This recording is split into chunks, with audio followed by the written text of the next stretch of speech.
What could be done to help lift underprivileged children and seniors above the poverty line? Oh, that's a good point. I mean, something that I've always thought was a good idea is this minimum income concept so that people can take charge of their own lives to have a reasonable life even if they don't have a good job, if they can't get a good job. I still think a lot of our issues are with the housing. I think if people had more of their money towards basic things rather than their housing costs, I think that would help a lot of people, especially children and seniors. I mean, better education on finance would be a huge thing that Canadians lack all around. There's no financial literacy whatsoever in schools. That's kind of where it starts, is teaching kids or newcomers to Canada how finances work in this country. You know, we're great with immigration. We're not great on teaching people how to use what we have in this country. You know, it's very difficult to get ahead if you don't understand what you don't know. How about seniors? I mean, seniors you've just got to have better senior programs, but I mean, you wouldn't need that if you had proper financial literacy to begin with for kids. If people got taught how to be financial literate from the get-go, you wouldn't need these social programs. Within Canada, there is so much. Going back to the original question regarding salaries within the government, those could be reduced. There are so many things that could be done within the hospitals for seniors, for children, especially with healthcare, dental. Why are seniors getting extra dental care when you can prevent all this dental care when they're children and they scrap that? There's so many things that could be done. I could go on for hours. I believe education's a big thing. I think education's a big issue in this country in general. I think it would help both children and the elderly, just understanding not just institutional education but also casual education, I think would assist a lot in the poverty line. I think also, just again, I'm going to compare to back home as well.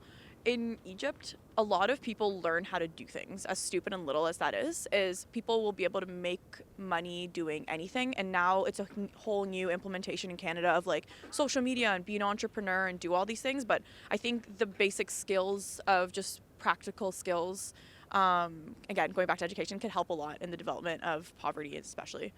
Have the grocery prices come down, have more control over food, have a better distribution of the food from other stores that throw it out.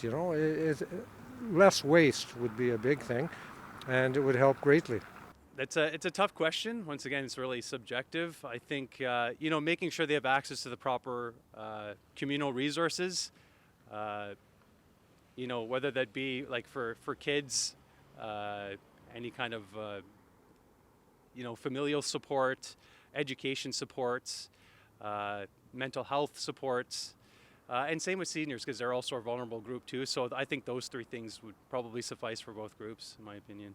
Personally, I think we need a new government that's going to step in and do that. I'm a conservative, but I think that right now Trudeau is dumping a lot of money into things that doesn't need to be dumped into.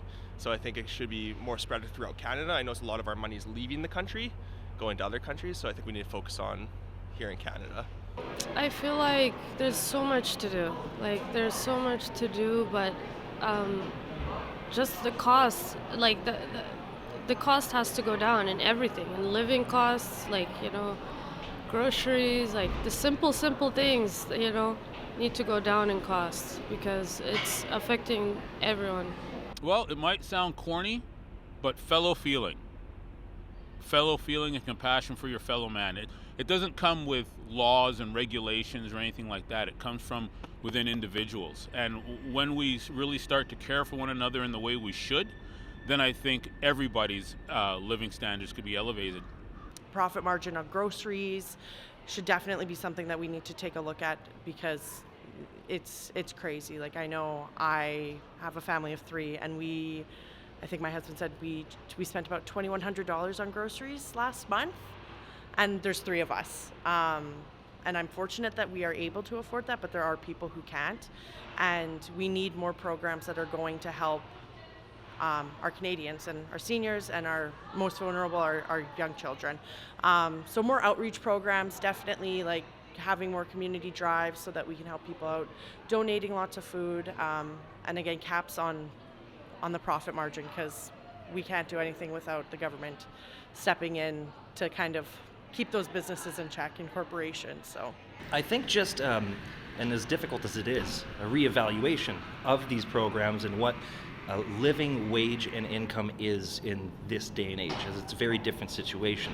People can make a 15-minute video, go on YouTube, suddenly be famous and rich. It's not everybody.